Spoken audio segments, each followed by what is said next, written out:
404 Essential Tests for Ielts by Donna Scoville, Vicky Pastellis and Max Knoble. Test 1, Section 1.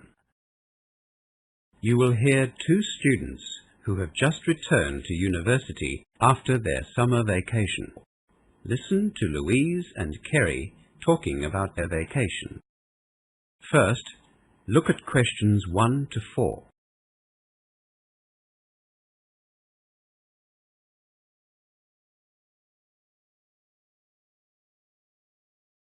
You will see that there is an example already done for you. For this question only, the conversation relating to the example will be played first. Hi, Louise. How was your summer vacation? Oh, fantastic. I only got back from Europe yesterday. Wow, that sounds exciting. Yes, it was. How was your holiday? Pretty quiet compared with yours. I just stayed around Cambridge. Louise said that she had just got back from Europe yesterday, so the correct answer is Europe. Now we shall begin. You should answer the questions as you listen, because you will not hear the recording a second time. Now listen carefully and answer questions 1 to 4.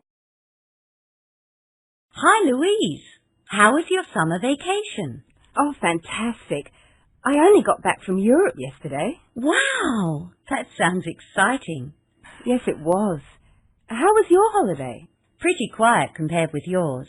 I just stayed around Cambridge, but we're planning to go to Europe at the end of next term. Oh, you'll have a great time. I really recommend it. How are you going to get around? Well, we've thought about renting a car.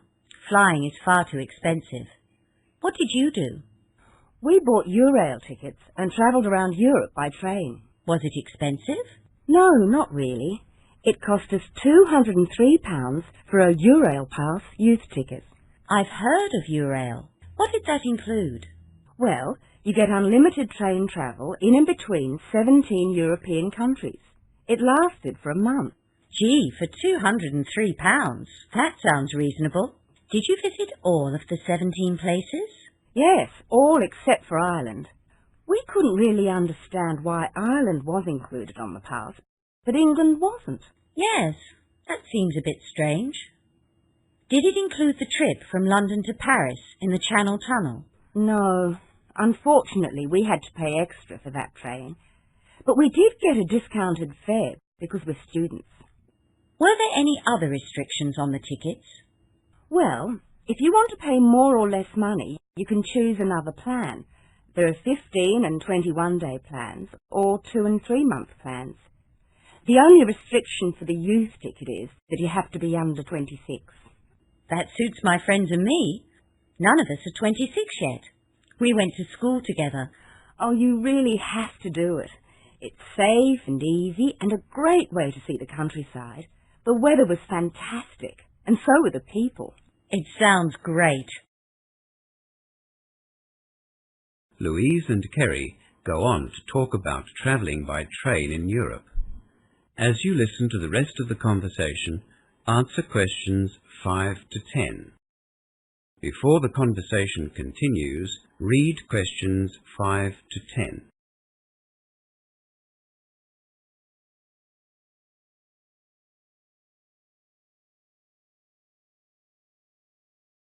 What was the best part of your trip? The trains really gave us the freedom to plan our own holiday. We went to lots of places which were out of the way and met lots of local people. You know, small rural towns where trains are still an important form of transport. We'd like to meet the local people. Did you do that easily? Yes. The trains in Europe aren't like the commuter trains in London. People like to talk and have a chat on trains in Europe. That's nice. Yes. The train times were okay as well. Sometimes we had to get up early to catch the trains which were crossing into another country, but most of the time we were satisfied with the timetables. Very punctual. Should we take an alarm clock? Well, I would. Having an alarm clock made us sleep more comfortably. We knew that we'd wake up on time. And were the trains safe? Did you travel at night? Lots of students travelled at night because it saved having to pay for accommodation. I hadn't thought of that. Well, lots of others have thought of it. We preferred to stay in local pubs or student hostels because you could mix with the locals. The night trains were filled with British students. It sounds as if you had a very positive experience. Is there anything you'd recommend we take or do? Let me see. I can certainly tell you what not to take or do. Don't take much luggage. There just isn't very much room in the trains for big suitcases. A backpack or 2 small bags is better than 1 big bag. That way you can also get on and off the trains easily too. I'll remember that. My mother always says to pack 1 week before you go on vacation, and then take half of it out the night before you leave. That's good advice, especially when you're riding on cramped trains.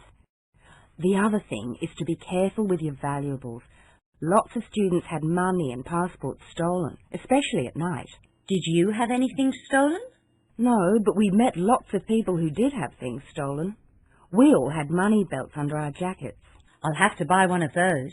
Yes, you should. Or you can borrow mine if you like. Oh, thanks. That'd be good. The only other thing I'd advise you to do is to make sure you spend a reasonable amount of time in each country. We found that lots of students travelled too quickly, and they didn't have enough time to meet the locals and enjoy the food and the culture. How long do you think you need in each country? I can't say. It'll depend on who you meet and what you like to do, and of course the weather. It was so warm and sunny in some beachside places that we stayed for 4 or 5 days. In other towns, if it was very quiet or boring, we just stayed overnight. I guess that's what's great about the train. You can come and go as you please. Exactly. And it's cheaper and much more relaxing, not to mention safer. I don't think I could get used to driving on the right-hand side of the road. That is the end of section 1. You now have half a minute to check your answers.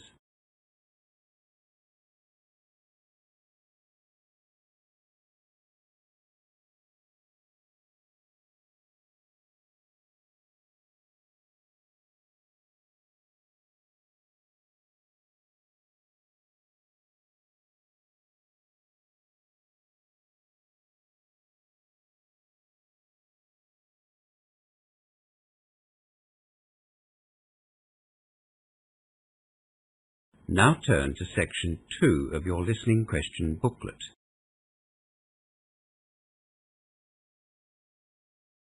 Section 2.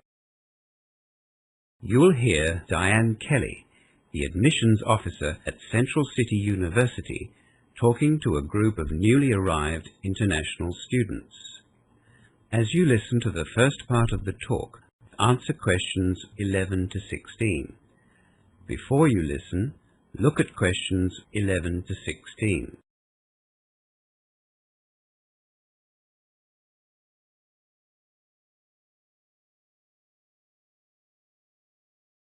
For those of you I haven't met, my name is Diane Kelly, the International Admissions Officer at Central University. Today I'm here to explain some of the student support services which you might like to access during your courses. The first thing I'd like to make clear is that you are all entitled to this help. All you need to do is ask for it. You have full access to all of the regular university facilities here and additional services set up exclusively for international students. These services are grouped under 4 main areas of responsibility: academic support, librarian services, administrative services, and those provided by the Student Union. The staff in academic support services is qualified to assist you in course selection, content description, and explanation of assessment criteria for individual subjects. We also have an international student advisor who is there to help students from non-English speaking backgrounds.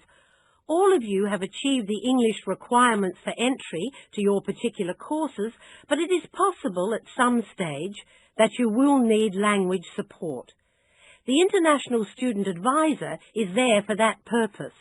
Be warned though, He is very busy at the end of semesters and he won't write your assignments for you. If you need assistance with general study skills, the International Student Advisor will probably direct you to our Library Services staff. Library Services is made up of 3 departments: Research and Resource, Study Skills, and the Student IT department. The Study Skills department is very active in promoting small learning and study groups. They will gladly help you to join one of these groups by matching your needs with other students. After you get your student cards, the Student IT department will arrange your email access and passwords for the university computers. You do need to have your student card first, so don't go there without it. Student cards are issued by administration officers in the Administration Student Services area. A lot of you are in homestay at present, but if you want to move into more independent style accommodation, see the housing officer at the administration building. Don't be too optimistic though. Good, cheap accommodation close to the university is in high demand. It can be found, but we advise you to see the accommodation officer early. We also have a student employment officer and, of course, the homestay officer whom you would have met already. The university bookshop, and most importantly our international department, is in the administration building, so make sure that you come and see us if you have any questions about your passports or visas. The Student Union is also very active and provides some great services. For example, if you have any personal or financial problems while you're here, the Student Union offers a student counselling service. You will need to make appointments to see a counsellor. If you feel that you're not being treated fairly by another student or lecturer or university staff member, you might like to access the Equal Opportunity Service offered by them. They also run various social and sporting clubs and activity programs which I'd encourage you to sign up for. Before the final part of the talk, look at questions 17 to 20.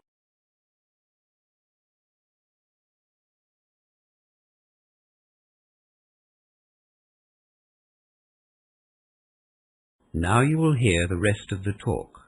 Answer questions 17 to 20. Obviously, you'll need to know where these services are. We're currently in the Grand Hall.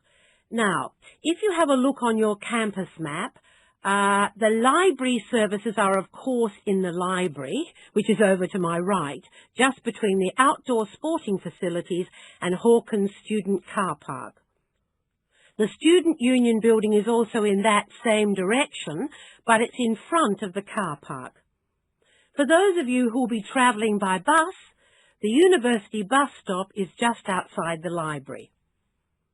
The administration building is over to my left, between the International Centre and the post office. Most of you have been to visit us already. Even though the administration staff look after the bookshop, it's in the same building as the post office, just behind the student refectory. If you come to the administration building, we'll show you where it is anyway. All of the academic staff are found in their particular faculty buildings, which you'll get to know very well. The Career and International Student Advisors are in a small building behind the International Centre, in between the Engineering and the Arts block.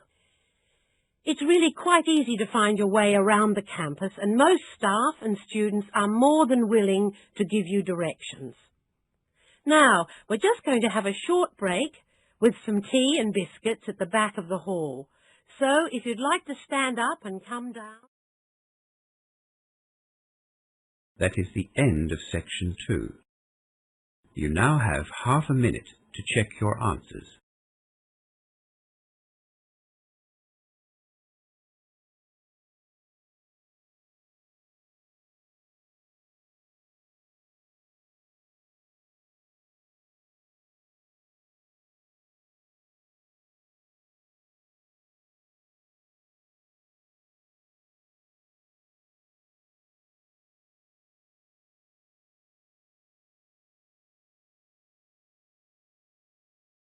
Now turn to Section 3 of your listening question booklet. Section 3.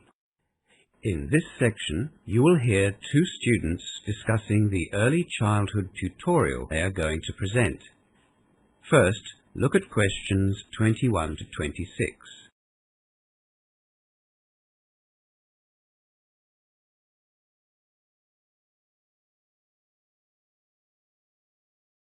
Now listen to the first part of the discussion and answer questions 21 to 26.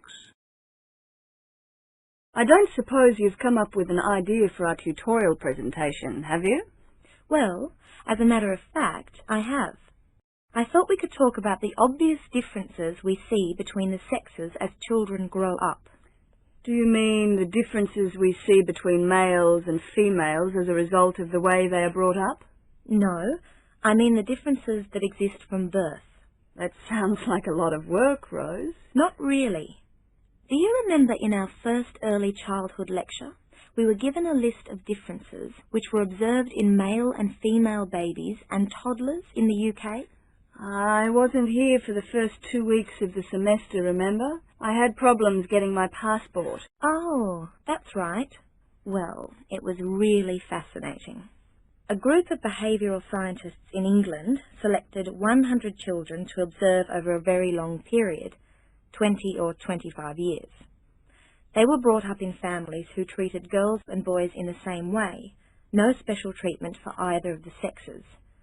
They observed their play and their reactions to various situations, set up little tests, I suppose.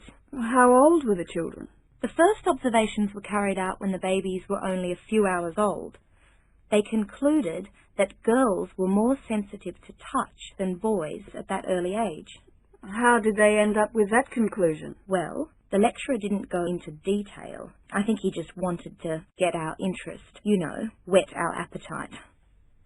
There were lots of tests and observations done from soon after birth, right through to their early 20s. I thought we could investigate some of the case studies and then present the results in the tutorial. Well, that's a good idea, Rose. It'll be interesting, but it will also give us the chance to collect information for our end-of-term assignment as well.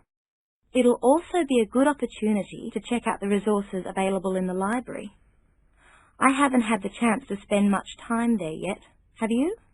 The last 4 weeks have just been so busy. And of course, I had to catch up on the 2 weeks that I missed. I haven't had the chance either. I've heard that the library research staff are really willing to help out. Well, we can find out if that's true or not. We'll need to make an appointment to see them. Apparently they're in high demand. We only have 2 weeks to prepare for this tutorial, so I think we should definitely start as soon as we can. Let's see the tutor this afternoon and tell him about our plan. If he agrees, we can get started on our research. Okay, I'll go and see the tutor. You can make a booking at the library. Rose goes to the tutor's office to discuss the topic for their tutorial. Before listening to the rest of the conversation, look at questions 27 to 30.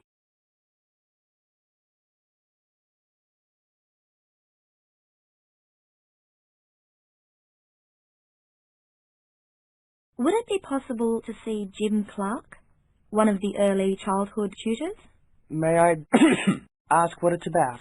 We have to get approval for our tutorial topics in EC 101. Yes, I thought it might be about that. Unfortunately, Jim had to go to Sydney this week, but he has given me some specific questions to ask about the tutorials. Oh, we were hoping to get started on our research. We've only got 2 weeks. Don't worry. Jim's phoning in twice a day. If you give me the details, I can give you an answer by tomorrow morning. That's great. We are planning to present some case studies that were undertaken by a group of... Hang on. I just need a few short details. Let me see. I have to write down what the subject of the tutorial is. Okay. I guess the topic is gender and when the sexes start to act differently. So, is it about how male and female children are different? What can I write here, next to topic? Well, what about how the sexes differ? Okay, I'll put that down as your topic. Jim also wants to know the aim of your tutorial. Well, there are two aims, I suppose. The first is to show how they differ, but the other point we want to make is that the differences are innate, not learned. To show that differences between the sexes are innate, not learned. Right, that's the hard part. Now I need to know the date, time and room of your tutorial. It's in 2 weeks. Let's see. That'll be Tuesday the 26th at 11 a.m. We are in room B1203. And do you need any AV material? What does AV mean? Audio visual. You know, TV, video, tape recorder, overhead projector, that kind of thing. I hadn't thought of that. Guess we'll need an overhead projector. We haven't really started planning our tutorial yet. We just wanted to get initial approval from Jim. Never mind. You can always cancel the projector if you don't need it. Jim will phone in the morning. Do you want to come and see me then? Or I can phone you if you like. I have a lecture from 8 to 10 tomorrow morning, so I'll drop by after it finishes. Right. I'll see you then. That is the end of section 3. You now have half a minute to check your answers.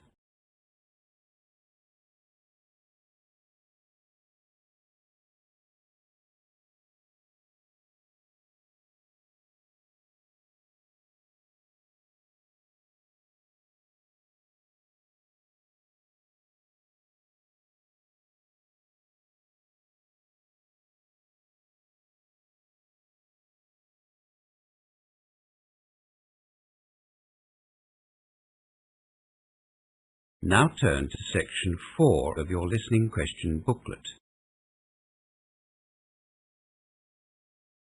Section 4.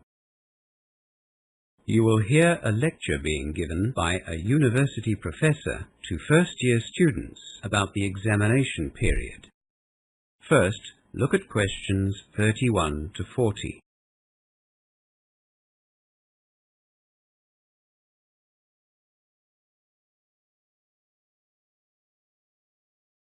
Now listen to the lecture and answer questions 31 to 40. Welcome to our examinations workshop. This is an annual event which we've found very helpful for first-year students like yourselves, and I hope that this year will be no exception. By now, you'll all have realized that studying at university is quite different to studying at school. Some of you might have been shocked at one time or another during the semester when you received results for your assignments that weren't as high as you'd expected. I trust that you've spoken to your lecturers and tutors and sorted out those issues. The truth is that the transition from school to university can be a difficult one.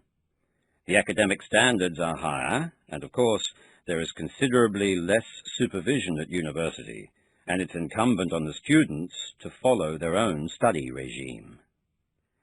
My aim today, though, is to help you to learn how to cope with the impending exam period by giving you some practical strategies to take with you into the exam. We've all known students who've had a good understanding of the subject material, yet failed exams or performed well below expectations. Likewise, we've known students that have, to all intents and purposes, done very little work and passed with flying colours. Often, these results can be put down to one thing: stress or a lack of it.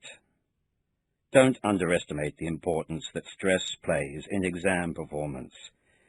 With any exam, you should front up feeling confident, relaxed, and organized. Rightly or wrongly, exams, in effect, not only test your academic ability, they test your frame of mind and your ability to perform under pressure. Stress has to be managed on two fronts: the physiological and the psychological. We all recognize that stress affects us physically. I'm sure you've all experienced an increased pulse, or sweaty hands or underarms, or shortness of breath when placed in a stressful situation. Sleeplessness can also be a problem around exam time.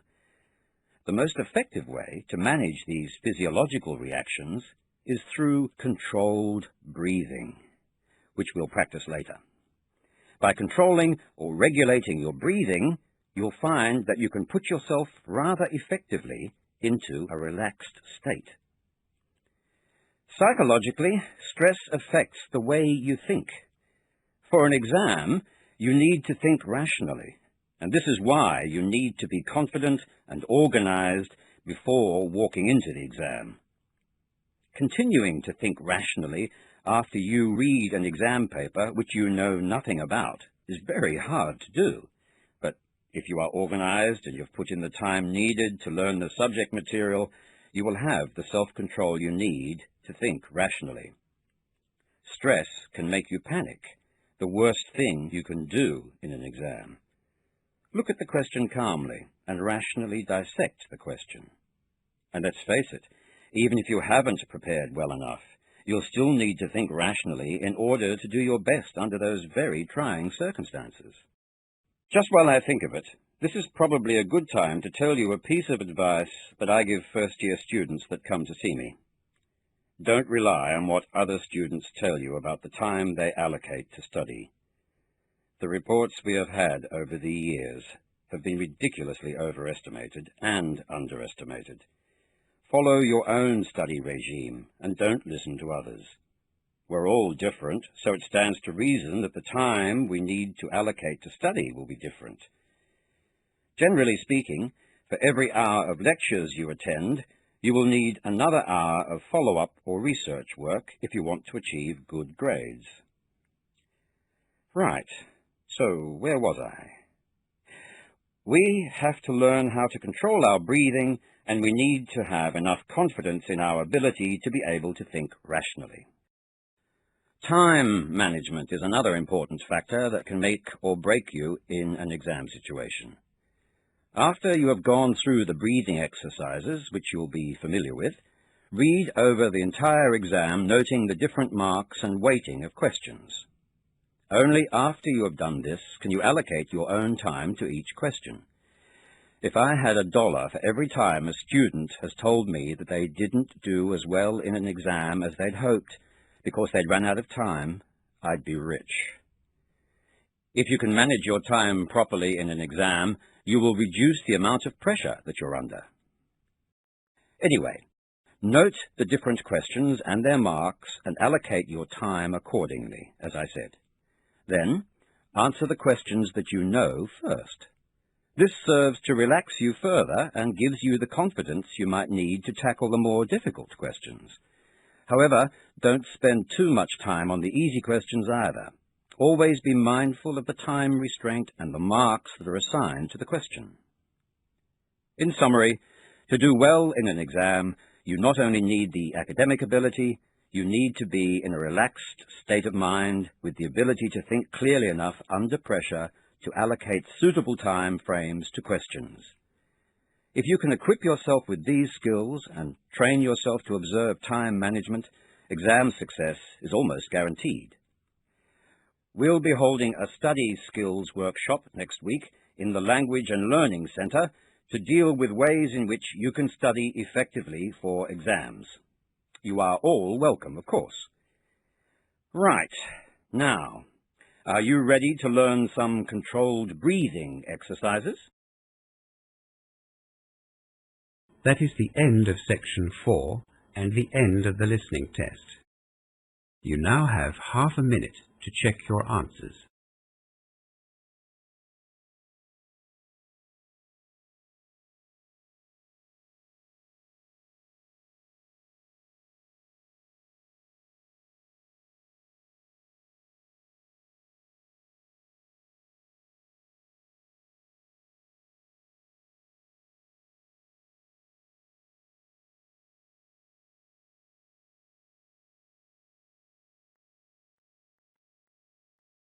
You now have 10 minutes to transfer your answers to your answer booklet.